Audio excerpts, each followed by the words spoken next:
লাভপুরের জন্মভূমিতে শ্রদ্ধায় স্মরণ কথা সাহিত্যিক তারাশঙ্কর বন্দ্যোপাধ্যায়কে।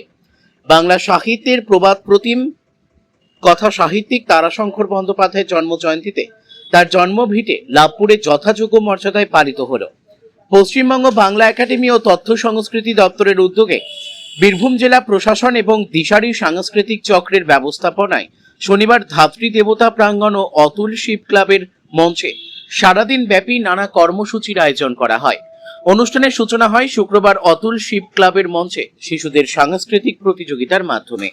শনিবার সকালে জন্মজয়ন্তীর মূল কর্মসূচি শুরু হয় লাভপুরের বহুরূপী শিল্পীদের অংশগ্রহণে। এক বর্ণাঢ্য প্রভাত পরিক্রমার মধ্য দিয়ে দিশারি সাংস্কৃতিক চক্রের শিল্পীরা তারাশঙ্কর বন্দ্যোপাধ্যায় এবং তার সৃষ্ট বিভিন্ন কালজয়ী চরিত্রের বেশে শোভাযাত্রায় অংশ নেন। পরে আতুরঘর ও ধাত্রী দেবতা প্রাঙ্গণে সাহিত্যিকের মূর্তিতে পুষ্পার্ঘ্য অর্পণ করে শ্রদ্ধা নিবেদন করা হয়। এরপর অতুল শিব ক্লাবের মঞ্চে আনুষ্ঠানিক অনুষ্ঠানের সূচনা হয়।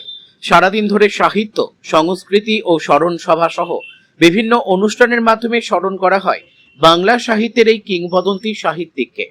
উক্ত অনুষ্ঠানে উপস্থিত ছিলেন বীরভূমের জেলা শাসক ধবল জৈন, তথ্য ও সংস্কৃতি দপ্তরের জেলা আধিকারিক অরিত্র চক্রবর্তী, বোলপুর মহকুমা তথ্য সংস্কৃতি দপ্তরের আধিকারিক নীলুফা পারভিন, লাভপুরের বিডিও উৎপল দাস মহুরী সহ প্রশাসনের অন্যান্য আধিকারিকরা। জেলা শাসক ধবল জৈন বলেন, তারাশঙ্কর বন্দ্যোপাধ্যায়ের স্মৃতি বিজড়িত স্থানগুলির সংরক্ষণ ও এলাকার সামগ্রিক উন্নয়নের দিকে জেলা প্রশাসন আরো গুরুত্ব দেবে। লাভপুর থেকে শুভদীপ গুইয়ের report, big news Bangla. Tarashankar Bandyopadhyay 129তম জন্মজয়ন্তীর পালন করছি। সুন্দরভাবে একটা অনুষ্ঠান আয়োজিত করা হয়েছে। ওনার ঐতিহ্যবাহী বাড়ি আমরা গিয়ে প্রদীপ প্রজ্বলন করলাম। উনি যে জায়গায় বসে লেখন করতেন সেই জায়গাটাও আমরা ঘুরে দেখলাম। আমার অসংখ্য শ্রদ্ধা এবং শুভেচ্ছা ওনার পরিবারে যারা এখানে আছেন, আর যে ওনার মুখী সমিতি ওনাদের হয়ে কাজ করছেন তাদেরকে অনেক ধন্যবাদ।